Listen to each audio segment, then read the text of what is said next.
और social media पर पाकिस्तान की ओर से कई भ्रामक खबरें और वीडियो प्रसारित किए जा रहे हैं। ऐसी ही एक पोस्ट में इस बात का दावा किया गया है कि एलओसी के पीर पंजाल में आर्टिलरी एक्सचेंज किए। साथ ही इस पोस्ट में ये भी दावा किया गया कि राजौरी में मंजाकोट में इस प्रकार की घटना हुई है। पीआईबी फैक्ट चेक की टीम ने इस पोस्ट को पूरे तरीके से भ्रामक बताया। पीआईबी ने अपनी पोस्ट में स्पष्ट किया कि अफवाहें फैलाई जा रही हैं ताकि दहशत फैलाई जा सके।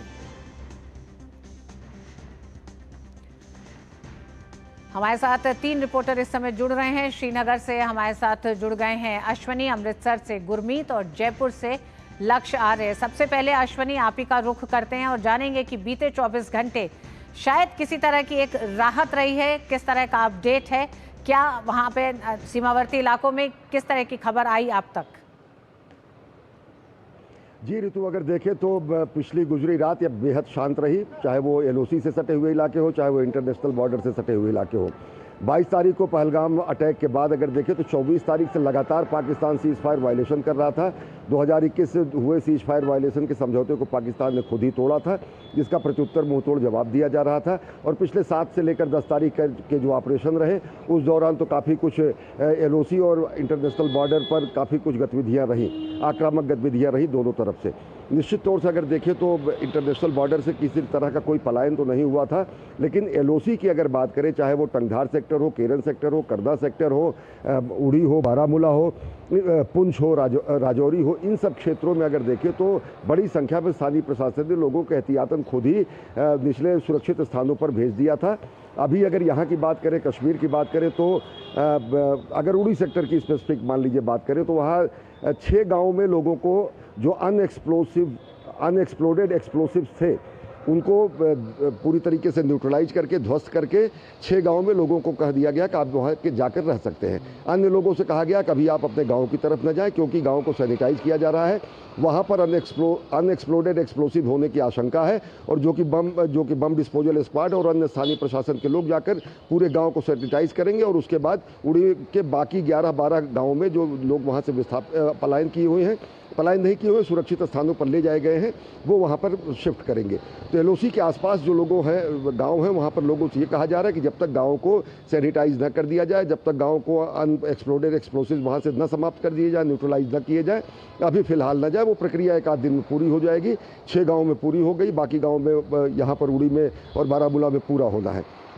ये जो अभी खबर आ रही सूत्रों के लिहाज से वो ये है कि आज शाम तक जो है श्रीनगर का जो एयरपोर्ट है वो उसका परिचालन शुरू हो जाएगा।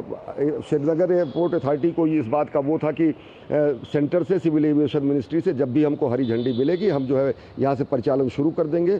सूत्र बता रहे हैं कि सिविल एविएशन मिनिस्ट्री ने कह दिया है कि यहाँ से जब भी उचित समझे परिचालन शुरू किया जा सकता है। तो आज शाम जो है संभवतः शाम तक श्रीनगर से फ्लाइट शुरू हो जाएंगी। यहाँ से बड़ी संख्या में लोगों को हज के लिए जाना है, बड़ी संख्या में लोगों को देश के अलग अलग हिस्सों में जाना है, तो ये परिचालन यहाँ से शुरू होना बेहद सुकून की बात है।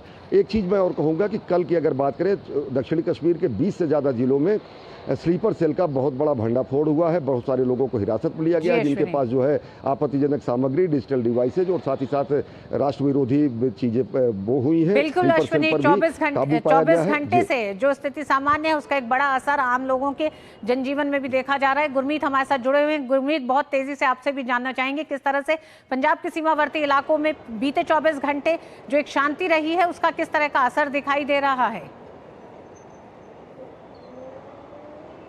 देखिए ऋतु, इस समय मैं अमृतसर में मौजूद हूं और अमृतसर एक सीमावर्ती इलाका ही है। और अगर मैं बॉर्डर एरिया की बात करूं तो बॉर्डर एरिया का हाल हम लगातार अपने दर्शकों को दिखा रहे हैं। जो गांव भी हैं वहां पर भी लोग लगातार सुरक्षित महसूस कर रहे हैं, वहीं पर बने हुए हैं और जैसी दिनचर्या वैसी चल रही है। मगर इस समय मैं अमृतसर के उस इलाके में मौजूद हूँ, जैसे दिल्ली में कनॉट प्लेस है वैसे अमृतसर में लॉरेंस रोड बड़ी फेमस रोड है। तस्वीर सबसे पहले मैं आपको दिखाना चाहूँगा।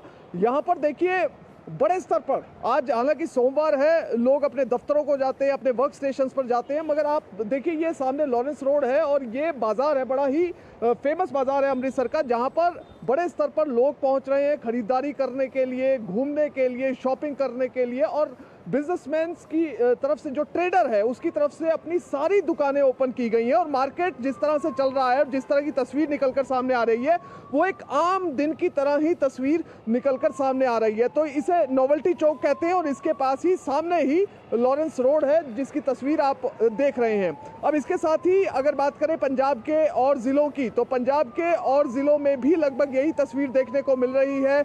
चाहे वो सीमावर्ती इलाका हो, चाहे इंटीरियर हो, सब जगह शिक्षण संस्थान, स्कूल, कॉलेज खुल गए हैं। सिर्फ कुछ ज़िले हैं जैसे अमृतसर है, तरन तारन, पठानकोट, बरनाला, फिरोजपुर, यहाँ पर स्कूल अभी तक ज़िला प्रशासन के द्वारा आज नहीं खोले गए हैं, मगर बाकी के पंजाब में स्कूल खोल दिए गए हैं। सभी जिलों में कॉलेजेस खुल गए हैं, बच्चे स्कूल कॉलेज जाना शुरू हो गए हैं। और इसके साथ ही जो परीक्षाएं थी, कई जगह पर 17 तारीख तक परीक्षाएं निर्धारित थी, तो परीक्षा जो है वो अपने शेड्यूल के हिसाब से चलेगी। ठीक गुरमीत, और जल्दी ये माना जा रहा है कि स्कूल कॉलेजेस भी खुल जाएंगे। जी गुरमीत, हमारे साथ लक्ष्य भी मौजूद हैं, जैसलमेर से जुड़े हुए हैं। लक्ष्य, जैसलमेर के लोगों ने और आसपास के लोगों ने बीती 3 रातों में देखा किस तरह से पूरा ब्लैकआउट हो जा रहा था, लेकिन 24 घंटे से जो एक तरह से एक सामान्य स्थिति है, उसका क्या असर है? क्या क्या प्रतिबंध या फिर जो एक तरह से जो रोक लगाई गई थी उन्हें उठा लिया गया है? किस तरह से आम जनजीवन पर एक सामान्य जनजीवन दिखाई दे रहा है अब? ऋतु, बिल्कुल सही कहा आपने। जो गत दिनों से जो लगातार जैसलमेर के साथ में जो सीमावर्ती जिले हैं राजस्थान के, वहां पे अनेकानेक एडवाइजरी जारी की गई थी, अनेकानेक निर्देश दिए गए थे, जिसके मद्देनजर जो आम जनजीवन है वो प्रभावित नजर आ रहा था। परंतु इसी के साथ में जो आम लोग हैं उन्होंने जो प्रशासन है उसका बेहतरीन तरीके से साथ दिया, जो ये निर्देश दिए गए उनकी पालना की गई। परंतु अब हम देख सकते हैं जिस प्रकार से जो एग्रीमेंट के बाद में लगातार जो स्थितियां हैं वो सामान्य हो चली हैं, जो आम जनजीवन है वो दोबारा पटरी पर आता नजर आ रहा है। मेरे पीछे आप देख सकते हैं कि किस प्रकार से जो बाजार है वो खुल चुके हैं। मैं मौजूद हूं जैसलमेर के हनुमान चौराहे पे। मैं अनुरोध करूंगा मेरे सहयोगी हरीश को कि प्लीज एक बार आप पीछे दिखाएं किस प्रकार से लगातार जो आवागमन है वो नॉर्मल होता नजर आ रहा है। जो जैसलमेर लगातार अपने पर्यटकों के लिए जाना जाता है, और जिस प्रकार से जो आम जन है, आम जन के साथ में जो दुकानदार हैं वो भी खुश नजर आ रहे हैं। साथ ही साथ में मैं सहयोगी में निवेदन करूंगा इधर थोड़ा फोकस करने के लिए। मैं बात करना चाहूंगा, मेरे साथ में एक दुकानदार मौजूद हैं, बाजार खुल चुके हैं, साथ ही साथ में दुकानदार के तौर पे कैसा लग रहा है आपको? और अच्छा लग रहा है, सरकार निर्देश देती रहेगी, उनका पालन करते रहेंगे हम, तो बहुत ही अच्छा लग रहा है। बाजार खुला है तो, और सब कुछ अब जैसलमेर में नॉर्मल है एकदम। बिल्कुल, जिस प्रकार ऋतु आप सुन सकते हैं कि जो दुकानदार हैं वो खुश नजर आ रहे हैं। साथ ही साथ में एक जो विश्वास है उनका कि जिला प्रशासन द्वारा या सरकार द्वारा जो निर्देश दिए जाएंगे उनकी वो बिल्कुल पालना करेंगे। साथ ही साथ में जो कुछ निर्देश हैं, कुछ जो प्रतिबंध है वो भी कायम है। जिस प्रकार से जो शैक्षणिक संस्थान है, स्कूल कॉलेजेस हैं वो अभी भी बंद हैं। परंतु जो अच्छी खबर है कि जैसलमेर का जो एयरपोर्ट है उसके साथ में जो बीकानेर का नाल एयरपोर्ट है, 32 जो एयरपोर्ट खोलने की जो एडवाइजरी और जो निर्देश जारी हुए हैं उसमें बीकानेर के साथ में होती स्थितियों का बड़ा संकेत है कि देश में 32 एयरपोर्ट जिनको कि बंद किया गया था स्थायी तौर पर, उन्हें फिर से चालू कर दिया गया है। बहुत बहुत धन्यवाद अश्विनी आपका, लक्ष्य आपका और गुरमीत आपका हमारे साथ जुड़ने के लिए और अपडेट के लिए।